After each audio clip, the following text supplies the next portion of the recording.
യിരെമ്യാ പ്രവാചകന്റെ പുസ്തകം 18-ാമത്തെ അധ്യായം 1 മുതൽ 6 വരെ നാം വായിക്കുമ്പോൾ, ഒരിക്കൽ യിരെമ്യാവിനോട് പരിശുദ്ധാത്മാവ് പറഞ്ഞു, നീ എഴുന്നേറ്റ് കുശവന്റെ വീട്ടിലേക്ക് പോകാം. യിരെമ്യാവ് കുശവന്റെ വീട്ടിൽ പോകുമ്പോൾ ആ മനുഷ്യൻ കളിമണ്ണ് കൊണ്ട് തൻ്റെ ചക്രത്തിൽ വേല ചെയ്തുകൊണ്ടിരിക്കുകയായിരുന്നു.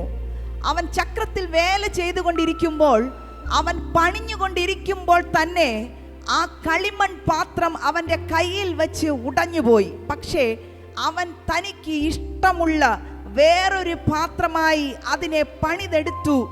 അതിനുശേഷം വചനം ഇങ്ങനെ പറയുന്നു, ഇസ്രായേലേ, നീ ദൈവത്തിൻ്റെ കയ്യിലിരിക്കുന്നു. നീ ഉടഞ്ഞു പോയെങ്കിലും നിന്നെ പുതിയതായി ഒന്നാക്കി തീർക്കുവാൻ എനിക്ക് കഴിയുകയില്ലയോ? ഹല്ലേലൂയ. നാം നമ്മുടെ ജീവിതത്തിൽ പലപ്പോഴും ഉടയ്ക്കപ്പെട്ട അവസ്ഥയിൽ തകർന്നവരായി, തളർന്നു പോയവരായി, ജീവിതത്തിൻ്റെ എല്ലാ പ്രതീക്ഷകളും അറ്റവരെ പോലെ നാം നമ്മുടെ ജീവിത ഓട്ടം ഓടിയാലും ക്രിസ്തുവിൻ്റെ കരങ്ങളിൽ നാം ആയിരിക്കുന്നിടത്തോളം കാലം നാം ഉടഞ്ഞു പോയവരെ പോലെ അല്ല, പുതിയതായി ഒന്ന് ആക്കി തീർക്കുവാൻ പരിശുദ്ധാത്മാവിന് കഴിയും.